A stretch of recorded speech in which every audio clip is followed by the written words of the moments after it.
Hey chingos, welcome to drama series 7. இன்னைக்கு நம்ம டிஃபரெண்டான ஒரு ஃபேமிலி டிராமா பார்க்க போறோம். இந்த டிராமால நம்ம ஹீரோ ஒரு டாக்டர், ஹீரோயின் ஒரு பைலட். இதுல கோவிட்-19 சம்பவங்கள் வர போகுது. அப்ப எவ்வளவு காமெடியா இருக்கும்னு பாத்துக்கோங்களே.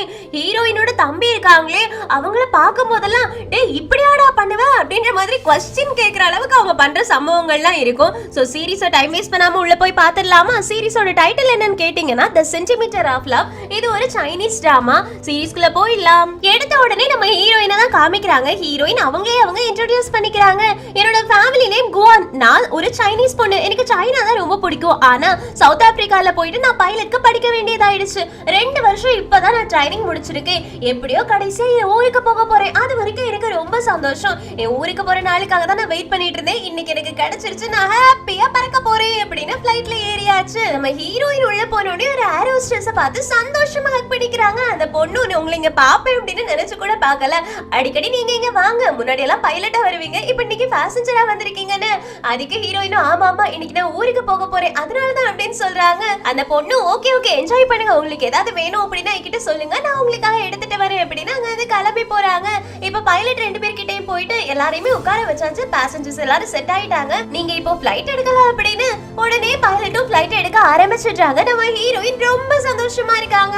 ஆனா கொஞ்ச நேரத்துல அந்த எல்லா சந்தோஷமும் நாசமாகற மாதிரி திடீர்னு ஒரு புயல் கிரியேட் ஆயிடுது. அதை நம்ம ஹீரோயின் கவனிச்சிடுறாங்க. ஆக்சுவலி இன்னொரு விஷயம் என்னன்னா, புயலுக்குள்ள போறதுக்கு முன்னாடி கல்லு நிறைய வந்து ஏர்ப்ளைனோட என்ஜின்ல ஓட்ட போட்டு விட்டுடும். ஒரு என்ஜின் ஆக்சுவலி ஃபெயில் ஆயிடும். ஆனா இது இவங்க எல்லாருக்குமே தெரியாது. ஏன்னா அது மைல்டான ஒரு ஓட்டையா இருக்கும். அதுல இருந்து ஸ்மெல் மட்டும் தான் வரும். நம்ம ஹீரோயினால அதை ஸ்மெல் பண்ண முடியுது, பைலட்ஸாலயும் முடியுது. ஐயோ ஏதோ ஒரு பிரச்சனை வந்துருச்சு, ஏதோ ஒரு ஸ்மெல் வருது அப்படின்னு ஃப்ரெண்ட்ல பார்த்தா திடீர்னு புயல் வந்துருச்சு. என்ன பண்றது ஏது பண்றதுன்னு பைலட்ஸ்க்கு தெரியாது. அப்படியே இப்படி ஓட்ட ஆரம்பிக்கிறாங்க. அதுலயும் பக்கத்துல இருந்த ஒரு பைலட் மயங்கே போயிடுறாங்க. மெயின் பைலட் அசிஸ்டன்ட் பைலட்க்கு ஐயோ இப்ப நான் என்ன பண்றது அப்படின்ற மாதிரி இருக்குது. வெளியில இருக்க பேசஞ்சர்ஸ் எல்லாரும் பயந்து போயிடுறாங்க. எல்லாரையும் ஏர் ஹோஸ்டஸ் வந்து சீட் பெல்ட் போட சொல்லிருக்காங்க. நம்ம ஹீரோயின் உள்ள ஏதோ தப்பா இருக்குது, நான் உள்ள போறேன் அப்படின்னு சொல்லிட்டு கேக்குறாங்க. சும்மாலாம் உள்ள விட்டுற மாட்டாங்களே. சோ ஏர் ஹோஸ்டஸ் வந்து உள்ள இருக்க பைலட்ஸ்க்கு கால் பண்ணி கேக்குறாங்க. நம்ம ஹீரோயினும் வீடியோ கால்ல பேசுறாங்க. நான் இந்த மாதிரி ஒரு பைலட் தான், என்ன உள்ள விடுங்க நான் பாத்துக்கிறேன் அப்படின்னு. அதனால அசிஸ்டன்ட் பைலட்டும் வேற வழி கிடையாது, உள்ள விடுறாங்க. இப்ப மெயின் பைலட் இருப்பாங்கல்ல, அவங்கள தூக்கி தூர போட்டுட்டு நம்ம ஹீரோயினை உட்கார வச்சாச்சு. நம்ம ஹீரோயினும் ஹெட்செட் எல்லாம் மாட்டிட்டு இந்த மாதிரி நாங்க இங்க வந்துட்டு இருக்கோம், எங்களுக்கு லேண்ட் பண்ணியே ஆகணும் அப்படின்னு பக்கத்துல இருக்கக்கூடிய ஸ்டேஷனுக்கு கனெக்ட் பண்றாங்க. அவங்களும் ஓகே சொல்லிடுறாங்க. இப்போ நம்ம ஹீரோயின் புயலுக்குள்ள மாட்டிக்கிட்டு இருக்காங்க. எப்படியாவது ஃளைட்ட புயல்ல இருந்து வெளியில கொண்டு வந்துட்டாங்கன்னா போதும், கவனமா ஃபோக்கஸ்டா வெளியில கொண்டு வந்துடுறாங்க. கடைசியா எப்படியோ ஃளைட்டை ஒரு வழியா இறக்கிடுறாங்க. எல்லா பேசஞ்சர்ஸும் ரொம்ப சந்தோஷமா நம்ம ஹீரோயினுக்கு தேங்க்ஸ் சொல்றாங்க. ஹீரோயினும் அப்பாடா வந்ததுக்கு ஒரு அட்வென்ச்சர் பண்ணியாச்சு அப்படின்னு வெளியில சந்தோஷமா இறங்கி போறாங்க. இப்பதான் நம்ம கதையோட ஹீரோ டாக்டரை காமிக்கிறாங்க. நம்ம ஹீரோ ரொம்ப சப்பியா அழகா கியூட்டா இருக்காங்கல்ல. நம்ம ஹீரோ இன்னைக்கு ஒரு சர்ஜரி பண்ண போறாங்க. அவங்க ஹார்ட்டுக்கு தான் ஸ்பெஷலிஸ்ட். சோ ஹார்ட் ஆபரேஷனுக்கு ரெடி ஆயாச்சு. அதே நேரத்துல நம்ம ஹீரோவோட அம்மாவை காமிக்கிறாங்க. ஹீரோ சப்பியா இருந்தாங்கன்னா ஹீரோவோட அம்மா மட்டும் எப்படி ஒல்லியா இருப்பாங்க, அவங்களும் சப்பியா கியூட்டா தான் இருக்காங்க. ஆக்சுவலி நம்ம ஹீரோவோட அம்மா ஒரு சைக்காட்ரிஸ்ட். ஹஸ்பண்ட் அண்ட் வைஃப் குள்ள இருக்கக்கூடிய பிரச்சனைக்கு சொல்யூஷன் சொல்லுவாங்க. ஒரு பொண்ணு வந்துட்டு என் ஹஸ்பண்ட் என்ன அடிக்கிறான் அப்படின்னு சொன்னோனே டிவோர்ஸ் பண்ணிடு, யோசிக்கவே யோசிக்காதுன்னு. ஒரு ஆள் வந்துட்டு என் வைஃப் என்ன வீட்டுக்கு போனா கண்டுக்கவே மாட்டேங்கிறா, டிவோர்ஸ் பண்ணிடு அப்படின்னு சொல்லி ரொம்ப ஈஸியா எல்லாருக்கும் டிவோர்ஸா ஒரு அட்வைஸா கொடுத்துக்கிட்டு இருக்காங்க. ஆனா தன்னோட பையனுக்கு எப்படியாவது கல்யாணம் பண்ணி வைக்கணும் அப்படின்னு ஆசை. அதனால ஹீரோவுக்கு கால் பண்ணி ஒரு டேட்டிங் இடம் இருக்குடா போடா அப்படின்னு சொல்றதுக்கு கால் பண்ணிக்கிட்டே இருக்காங்க, மெசேஜ் பண்ணிக்கிட்டே இருக்காங்க. ஆனா நம்ம ஹீரோ தான் சர்ஜரியில ரொம்ப பிஸியா இருக்காங்களே. அதனால வேற வழி கிடையாது, நம்மளே அவனுக்காக டேட்டிங்காக இறங்கிட வேண்டியதா அப்படின்னு பேரண்ட்ஸ் எல்லாரும் சேர்ந்து பொண்ணுங்களுக்கு பசங்களுக்கு டேட்டிங் பண்ணி வைக்கிறாங்க. அந்த இடத்துக்கு கிளம்பி போறாங்க. அங்க போனதுக்கு அப்புறமா என் பையன் ஒரு டாக்டர், ஒரு பெரிய ஹார்ட் சர்ஜன் அப்படின்னு சொல்லிட்டு இருக்காங்க. அதே இடத்துக்கு தான் ஆக்சுவலி ஹீரோயினோட அப்பாவே வந்திருக்காங்க. ஹீரோயினுக்கும் அவங்க தம்பிக்கும் பொண்ணு பாக்குறதுக்காகவும் பையன் பாக்குறதுக்காகவும். சோ என்ன பண்றாங்க அப்படின்னா ஒரு ஹெலிகாமை எடுத்து அதுல அவங்க 2 பேரோட போட்டோவையும் போட்டு ஹெலிகாமை விடுறாங்க. அதை பார்த்த உடனே எல்லா கும்பலுமே நம்ம ஹீரோட அம்மாவை தானே சுத்திட்டு இருந்திருப்பாங்க. எல்லாரும் இப்ப ஹீரோயினோட அப்பாவை பார்க்க வந்திருக்காங்க. நம்ம ஹீரோட அம்மாவுமே அப்படி கீழே இறங்கி வந்துடுறாங்க. ஏன்னா அவங்களுக்கும் இந்த பொண்ணு கிடைச்சா நல்லா இருக்கும் தோணுது. ஹீரோயினோட அப்பா சொல்றாங்க, எனக்கு மொத்தம் 3 பிள்ளைங்க, ஒரு பிள்ளையை நான் கல்யாணம் பண்ணி கொடுத்துட்டேன், 2வது பொண்ணு இப்போ ஹெலிகாப்டர்ல பறந்துட்டு இருக்கா, ஒரு பைலட், 3வது பையன் என் கூட தான் உட்கார்ந்துட்டு இருக்கான், ஒரு பெரிய பிசினஸ் மேன். இந்த மாதிரி 3 பேருமே நல்ல ஒரு நிலைமையில இருக்காங்க. ரெண்டாவது பொண்ணுக்கும் மூணாவது பையனுக்கும் நான் இப்ப பொண்ணு பையன் பாத்துக்கிட்டு இருக்கேன். உங்களுக்கு எல்லாம் யாருக்கு இன்ட்ரெஸ்ட் அப்படின்னு ஹீரோட அம்மாவும் அப்படியா என் பையன் ஒரு டாக்டர் அப்படின்னா நம்ம ரெண்டு பேரும் சேர்ந்து பார்க்கலாமா அப்படின்னு சொல்லி கேக்குறாங்க. அதுக்கு ஹீரோயினோட அப்பாவும் ஃபர்ஸ்ட் என்னோட வீட்டுக்கு வந்து என் பொண்ணுக்கு உங்களை பிடிக்கும், அதுக்கப்புறமா தான் அதை பத்தி எல்லாம் பேச முடியும் அப்படின்னு தெனாவிட்டா பேசுறாங்களா. ரெண்டு பேருக்கும் இப்பவே முட்டிக்குது. இங்க கட் பண்ணா வீட்டுக்கு போய் ஹீரோயினோட அப்பா புலம்ப ஆரம்பிக்கிறாங்க. ஒரு லேடி இன்னைக்கு என்ன பைத்தியம் பிடிக்க வச்சுட்டாங்க, ஆய் ஊயின்னு கத்திக்கிட்டே இருந்தாங்க அப்படின்னு. அதுக்கு அவங்க பையன் ஹீரோயினோட தம்பி இருக்காங்கல்ல மூணாவது பையன், இவங்களோட நேம் ஜென்லி. ஜென்சி சொல்றாங்க அப்பா நீங்க எதுக்கும் கவலைப்படாதீங்க, நான் உங்களுக்கு மசாஜ் பண்ணி விடுறேன் அப்படின்னு மசாஜ் பண்ணி விட்டு ஐஸ் வச்சிட்டு இருக்காங்க. வீட்டுக்கு ஒரு செல்ல பையன் இருப்பாங்கல்ல, எல்லாருமே அவங்களுக்கு எடுத்து குட்டி சவரா மாத்தி வச்சிருப்பாங்க. அந்த மாதிரி ஒரு கேரக்டர் தான் நம்ம ஜென்லி. ஹீரோயினோட அப்பா கிட்ட அப்பா உங்களுக்கு தெரியுமா புதுசா நிறைய கேம்ஸ் வந்திருக்கு, இதுல எல்லாம் இன்வெஸ்ட் பண்ணோம் அப்படின்னா பணம் திருப்பி கிடைக்குமா அப்படி இப்படின்னு அவங்க அப்பா கிட்ட நல்ல பேச்சு கொடுத்துட்டு இருக்காங்க. அந்த நேரத்துல நம்ம ஹீரோயின் வீட்டுக்கு வராங்க. இன்னைக்குதான் முத நாள் நம்ம ஹீரோயின் வீட்டுக்கு ஸ்ட்ரைட்டா வரக்கூடியது. ஹீரோயினோட அம்மா போயிட்டு என் பொண்ணு வீட்டுக்கு வந்துட்டா அப்படின்னு சந்தோஷமா பாக்குறாங்க. ஆனா அவங்க அப்பா கண்டுக்காத மாதிரி அவங்க பையன் கூட ஜென்லி கூட உட்கார்ந்து பேசிக்கிட்டு இருக்காங்க. ஜென்லியும் அக்கா வந்துட்டியா போப்போ அப்படின்னு சொல்லிட்டு அவங்க பாட்டுக்கு மொபைல்ல அவங்க அப்பா கிட்ட காமிச்சுக்கிட்டு இருக்காங்க. அந்த நேரத்துல நம்ம ஹீரோயின் அப்பா எப்படி இருக்கீங்க அப்படின்னு கேட்டுட்டு பக்கத்துல ஜூஸ் பாட்டில கொண்டு வராங்களா. ஹீரோயினோட அப்பாவும் கரெக்டான நேரத்துல தான் ஜூஸ கொண்டு வந்திருக்க கூட அப்படின்னு பிடிங்க அதை ஜென்லிக்கு கொடுத்துடுறாங்க. நம்ம ஹீரோயின் பாவம் டயர்டா இவ்வளவு கஷ்டப்பட்டு வீட்டுக்கு வந்திருக்காங்க 2 வருஷம் கழிச்சு. ஆனா அவங்க அப்பா ஜூஸ பிடிங்க ஜென்லிக்கு கொடுத்துடுறாங்க.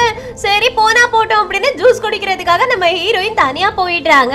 இப்ப ஜென்லி சொல்றாங்க அப்பா இதுக்கு என்கிட்ட காசே இல்ல அப்படின்னு. அதுக்கு அவங்க அப்பாவும் இரு ஒரு நிமிஷம் நான் உனக்கு அனுப்புறேன், என் அக்கௌண்ட்ல காசு இருக்கு அப்படின்னு நிறைய காசு அனுப்பி விடுறாங்க. நம்ம ஹீரோயின் இதை கவனிச்சுட்டே தான் இருக்காங்க. இருந்தாலும் இப்போதைக்கு ஒண்ணு சொல்ல முடியாம அமைதி ஆயிடுறாங்க. எங்க கட் பண்ணா ஹீரோ வீட்டுக்கு வராங்க. சர்ஜரி எல்லாம் முடிச்சுட்டு டயர்டா வந்து கோட்டெல்லாம் கழட்டி போட்டு கண்ணாடி முன்னாடி போய் பார்க்கலான்னு பார்த்தா அவங்க அம்மா கண்ணாடி முன்னாடி ஏகப்பட்ட பொண்ணுங்களோட QR கோட வச்சிருப்பாங்க போட்டோவோட. நம்ம ஹீரோவும் என்னமா இது அப்படின்னு கேட்டா அவங்க அம்மாவும் டேய் இன்னைக்கு நான் ஒரு மீட்டிங்க்கு போயிருந்தேன்டா, அங்க ஒன்னு பிடிச்ச நிறைய பொண்ணுங்க இருந்தாங்க, இதுல இருக்க எல்லா பொண்ணுங்க கிட்டயும் நீ லைவ்ல சாட் பண்ணலாம், அதுக்கப்புறமா எந்த பொண்ணு பிடிச்சிருக்கோ அந்த பொண்ணு கல்யாணம் பண்ணுன்னு. ஹீரோவும் அம்மா எனக்கு நிஜமாவே ரொம்ப டயர்டா இருக்கு, ஏமா என்ன எப்படி படுத்துறீங்க அப்படின்னு கேட்டா ஃபர்ஸ்ட் வந்து உட்காந்து சாப்பிடு, அதுக்கப்புறமா நம்ம ரெண்டு பேரும் சேர்ந்து லைவ்ல ஒரு பொண்ணு கூட பேச போறோம் அப்படின்னு சூப்பை ஊத்தி கொடுத்துட்டு கிச்சனுக்கு போறாங்களா. நம்ம ஹீரோ அந்த கேப்ல அந்த சூப்பை மறுபடியும் பாத்திரத்துக்குள்ளாடியே ஊத்திட்டு அம்மா பாருங்க நான் குடிச்சு முடிச்சிட்டேன் அப்படின்னு சீனை போடுறாங்க. அவங்க அம்மா உன்னை பத்தி எனக்கு தெரியும்டா அப்படின்னு சொல்லி பாத்திரத்தை ஓபன் பண்ண போறாங்களா. ஹீரோவும் அம்மா என் மேல நம்பிக்கை இல்லையா, நான் சாப்பிட்டு முடிச்சாச்சு இப்ப ஃப்ரெஷ் அப் ஆயிட்டு வரேன் அப்படின்னா நம்ம வீடியோ கால் பண்ண முடியும் அப்படின்னு அவங்க அம்மாவை ஏமாத்தி விட்டுடுறாங்க. அவங்க அம்மாவும் சரி சரி போ குளிச்சுட்டு வா அப்படின்னு அனுப்பி வைக்க நம்ம ஹீரோவும் ரெஃப்ரெஷ் ஆக போயிடுறாங்க. இந்த பக்கம் ஹீரோயினோட வீட்ல எல்லாருமே சேர்ந்து உட்கார்ந்து ஃபேமிலியா டின்னர் சாப்பிட்டுட்டு இருக்காங்க. அப்போ ஹீரோயினோட தம்பி எழுந்திருச்சு சொல்றாங்க நான் உங்க எல்லாருக்கும் ஒரு முக்கியமான விஷயத்தை அனௌன்ஸ் பண்ண போறேன்னு. ஹீரோயினோட அப்பா தான் ஹீரோயினோட தம்பி என்ன சொன்னாலும் கேட்பாங்களே, அதனால ஜென்லி சொல்லு நாங்க கேட்க ரெடியா இருக்கோம்னு சொல்ல ஜென்லி எழுந்திருச்சு நான் கல்யாணம் பண்ணிக்க போறேன்னு சொல்றாங்க. எல்லாருக்குமே ரொம்ப சந்தோஷம், கங்க்ராட்ஸ் அப்படின்னு சொல்றாங்களா. அதுக்கு ஜென்லியும் ஆனா எனக்கு ஒண்ணு மட்டும் தான் பிரச்சனையா இருக்கு, நான் என்ன கல்யாணம் பண்ணிக்க போற பொண்ணுக்கு டைமண்ட் ரிங் கொடுத்து ப்ரப்போஸ் பண்ணணும்னு நினைக்கிறேன், அதுக்காக என்கிட்ட காசு இல்ல, அப்பா நீங்க எனக்கு ஒரு $10,000 மட்டும் கொடுத்துருங்கன்னு. அவங்க அப்பாவும் டே என்கிட்ட காசு இல்லடா, இருந்த எல்லாத்தையும் நீ கேட்கும் போதெல்லாம் அள்ளி கொடுத்துட்டேன், என்கிட்ட காசு இல்லன்னு. இது எல்லாத்தையும் மெதுவா நம்ம ஹீரோயின் கேட்டுட்டு எதுவுமே பேசாம இருந்திருப்பாங்க.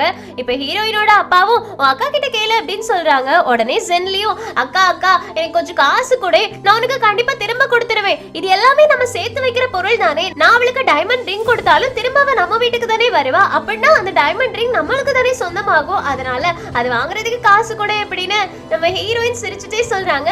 தம்பி உனக்கு கல்யாணம் ஆக போகுதுன்னா ஃபர்ஸ்ட் கங்க்ராச்சுலேட் பண்ணி சந்தோஷப்பட போறது நான் தான், அதனால நீ ரொம்ப சந்தோஷமாயிரு, ஆனா காசு மட்டும் கேட்காத, தர முடியாது அப்படின்னு. உடனே செல்லிக்கு கோவம் வந்துருது, ஏன் காசு தர மாட்டேன், எனக்கு மட்டும் இந்த வீட்ல உரிமை இல்லையா அப்படி இப்படின்னு சண்டை போட ஆரம்பிச்சிடுறாங்க. ஆனா ஹீரோயினும் நயா பைசா தர மாட்டேன்டா, ஆல்ரெடி உன்னால எவ்வளவு காசு நம்ம இழந்திருக்கோம் அப்படின்றது உனக்கு தெரியாது, அதனால போடா கிளம்பு தரமாட்டேன் அப்படின்னு சொல்லி விட்டுடுறாங்க. ஜென்லியும் கோவத்துல அங்க இருந்து போயிடுறாங்க.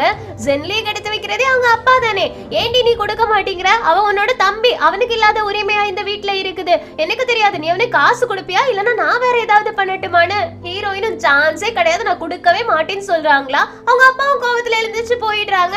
இந்த மாதிரி வீட்ல எல்லாம் கண்டிப்பா அம்மா பெரிய சாதுவா தான் இருப்பாங்க. ஹீரோயினோட அம்மாவும் ரொம்ப அமைதியான டைப். அதனால ஹீரோயின் கிட்ட பார்த்து நடந்துக்கோ அப்படின்னு அங்க கிளம்பி போயிடுறாங்க. நம்ம ஹீரோயினுக்கு ஐயோ இப்ப நான் என்ன பண்றது அப்படின்ற மாதிரி இருக்குது. அப்படியே இந்த பக்கம் நம்ம ஹீரோவை அவங்க அம்மா கூப்பிட்டு உட்கார வச்சுட்டு லைவ்ல ஒரு பொண்ணு கூட பேச வைக்கிறாங்க. அந்த பொண்ணோட அம்மா கழுத்துல எல்லாம் கை வச்சிட்டு இருக்காங்களா. நம்ம ஹீரோ ஹலோ மட்டும் தான் சொல்லியிருப்பாங்க. அதுக்கப்புறமா உடனே அந்த பொண்ணு கிட்ட நீ உடனே உன்னோட அம்மா கூட்டிட்டு பக்கத்துல இருக்கக்கூடிய ஹாஸ்பிட்டலுக்கு போன. அந்த பொண்ணும் ஏன் அம்மா நல்லா தானே இருக்காங்க அப்படின்னு சொல்றதுக்கு நம்ம ஹீரோ நான் ஒரு டாக்டர், அதனால நம்மளோட டேட்டிங்க ஃபர்ஸ்ட் ஹாஸ்பிட்டல்ல தான் வச்சிருக்கணும், அதனால உடனே அம்மாவை கூட்டிட்டு ஹார்ட் ஸ்பெஷலிஸ்ட் கிட்ட போ அப்படின்னு அனுப்பி வச்சிடுறாங்க. அந்த பொண்ணும் என்னதோ ஏதோ அப்படின்னு நினைச்சிட்டு ஹாஸ்பிட்டலுக்கு போறாங்க. நம்ம ஹீரோவை அவங்க அம்மா திட்டிட்டே வராங்க. என்னடா இப்படி பண்ணி வச்சிருக்க, மொதல் டேட்டிங்க யாராவது ஹாஸ்பிட்டல்ல வைப்பாங்களா, நீ டாக்டர்னு தெரியும் அதுக்கு இப்படி இல்லாம பண்ணணும் அப்படின்னு. அதுக்கு ஹீரோவும் இல்லம்மா அந்த பொண்ணோட அம்மாவுக்கு எப்ப வேணாலும் ஹார்ட் அட்டாக் வர மாதிரி இருந்துச்சு, அதோட சிம்டம்ஸ் தான் எனக்கு தெரிஞ்சது, அதனால தான் அவளை நான் ஹாஸ்பிட்டலுக்கு போக சொன்னேன்னு. இந்த பக்கம் அந்த பொண்ணு ஹாஸ்பிட்டல்ல அவங்க அம்மாவை அட்மிட் பண்ணிருப்பாங்கல்ல. டாக்டர் வந்து சொல்றாங்க நீங்க கொஞ்சம் லேட்டா வந்திருந்தீங்கன்னா உங்களுக்கு ஹார்ட் அட்டாக் வந்திருக்கும், நல்ல வேளை இதை இப்பவே பார்த்ததுனால சரியா போச்சு அப்படின்னு. அதை கேட்ட உடனே நான் அந்த பொண்ணு நம்ம ஹீரோவை பார்த்து ரொம்ப தேங்க்ஸ் சொல்றாங்க. நம்ம ஹீரோவும் பரவாயில்ல எனக்கு சிம்டம்ஸ் பார்த்த உடனே தெரிஞ்சது அப்படின்னு சொல்லிட்டு உன்னோட அம்மா நீ கூட்டிட்டு போ, ஆனா நம்ம ரெண்டு பேரும் டேட்டிங்லாம் பண்ண முடியாது, ஏம்மா லூஸ் அப்படின்னு சொல்லிட்டு அவங்க டேட்டிங்க கேன்சல் பண்ணிடுறாங்க. இவங்க இப்படி பேசிட்டு இருக்கும்போது அதே ஹாஸ்பிட்டல்ல நெஞ்சில ராடு குத்துன ஒரு சின்ன பையனை கூட்டிட்டு போறாங்க. அத நம்ம ஹீரோ பாத்துடுறாங்களா. டாக்டர்ஸ் எல்லாரும் இங்க இதை ஆபரேட் பண்ண முடியாது, சர்ஜரி வரைக்கும் வெயிட் பண்ணணும், ராட வெளியில எடுக்க முடியாது அப்படிலாம் சொல்லிட்டு இருக்காங்க.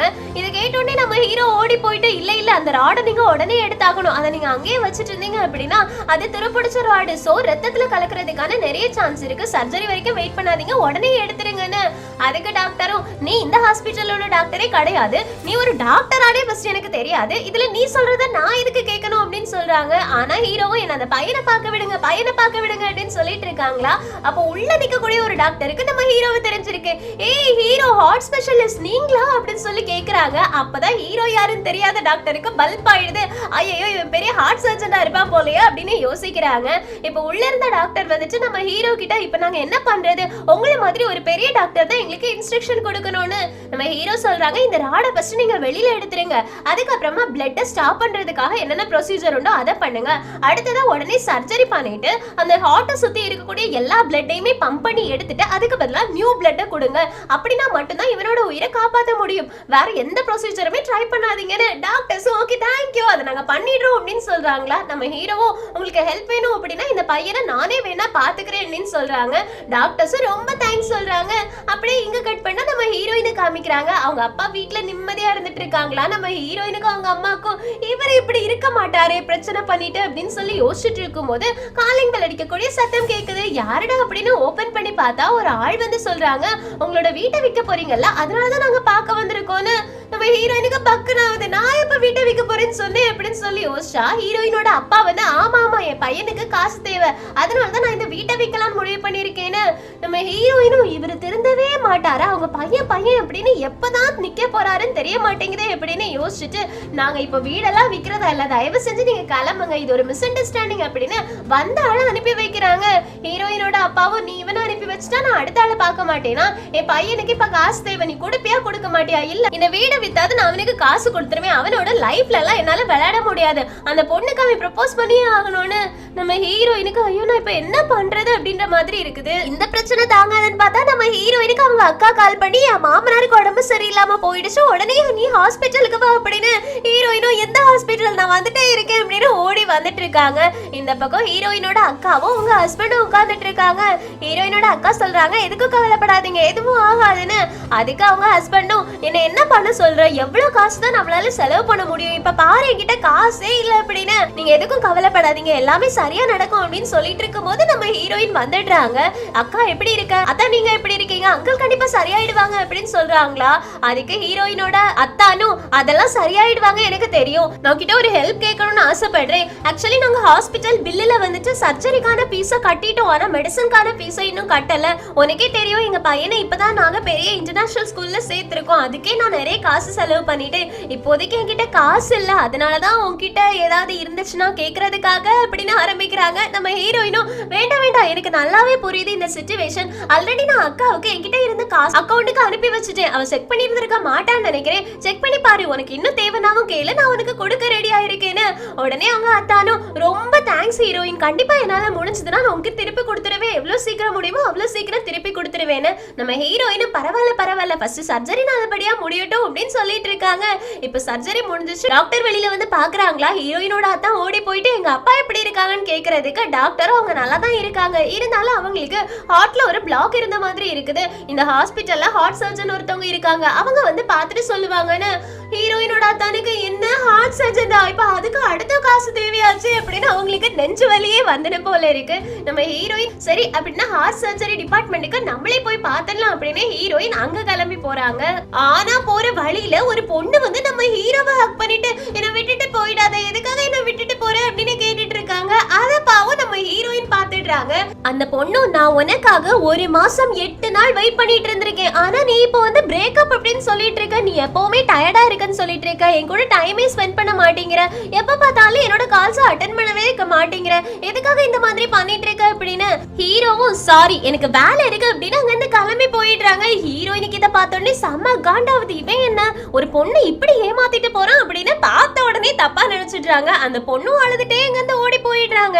இப்ப நம்ம ஹீரோவும் ஹீரோயினும் ஒரே லிஃப்ட்டுக்குள்ள தான் ஏறுறாங்க. அப்போ ஹீரோவுக்கு ஒரு கால் வருது. அந்த கால்ல யார் பேசுறாங்கன்னு தெரியல, ஆனா நம்ம ஹீரோ சொல்றாங்க என்ன இப்பவே ரூம் திறந்து வச்சிருக்கியா, க்ளோஸ் பண்ணு நான் சீக்கிரமா வந்துடுறேன் அப்படின்னு.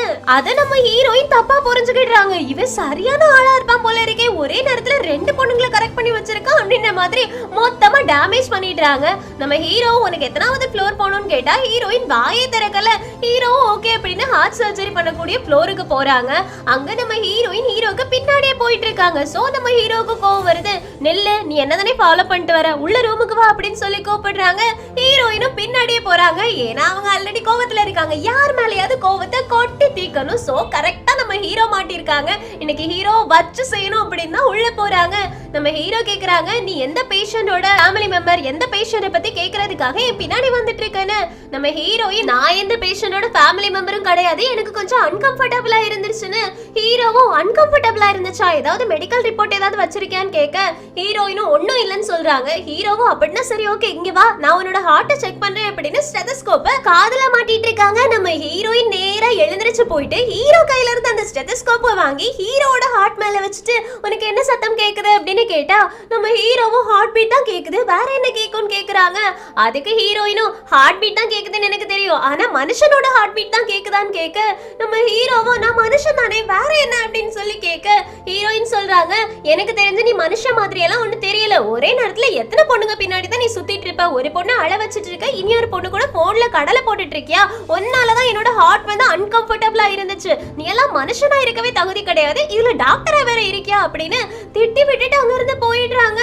நம்ம ஹீரோவும் ஏய் நீ தப்பா புரிஞ்சிட்டு இருக்க, அந்த பொண்ணுக்கும் எனக்கும் சம்பந்தமே கிடையாது அப்படின்னு சொல்ல வராங்க. ஆனா ஹீரோயின் எஸ்கேப் ஆயிடுறாங்க. அதுக்குள்ளாடி இத வெளியில இருந்து பாத்துட்டு இருக்கக்கூடிய நர்ஸ் சிரிச்சுட்டு போறாங்களா. நம்ம ஹீரோவும் என்ன சிரிப்பு கிளம்பு அப்படின்னு சொல்லி திட்டி விட்டுட்டு இவ யாரு எங்க இருந்து வந்தானே தெரியல, என்ன இப்படி கிழிச்சிட்டு போறாளே அப்படின்னு யோசிக்கிறாங்க. இங்க சீன் கட்டாவது இந்த எபிசோட் முடியுது. நம்ம ஹீரோவும் ஹீரோயினும் ஃபர்ஸ்டே முட்டிக்கிட்டாங்க. ஹீரோயினோட அப்பாவும் ஹீரோயினோட அம்மாவும் முட்டிக்கிட்டாங்க. ஹீரோயினோட தம்பி ஒரு பொண்ணை கல்யாணம் பண்ணணும், டைமண்ட் ரிங் வாங்கணும், காசு கூட அப்படின்னு தொந்தரவு பண்ணிட்டு இருக்காங்க. இதுலயே இவ்வளவு திருப்பங்கள் எப்படின்னா அடுத்தடுத்த எபிசோட்ஸ்ல எவ்வளவு நல்லா இருக்கும். சோ மிஸ் பண்ணாம அடுத்தடுத்த எபிசோட்ஸ்க்காக வெயிட் பண்ணுங்க. இந்த எக்ஸ்பிளனேஷன் உங்களுக்கு பிடிச்சிருந்துச்சுன்னா லைக் பண்ணுங்க, மறக்காம சேனலை சப்ஸ்கிரைப் பண்ணிடுங்க. உங்களோட கமெண்ட்ஸ் கமெண்ட் செக்ஷன்ல போடுங்க, நான் அதை பார்த்து தெரிஞ்சுக்கிறேன். Thank you friends, take care, bye bye.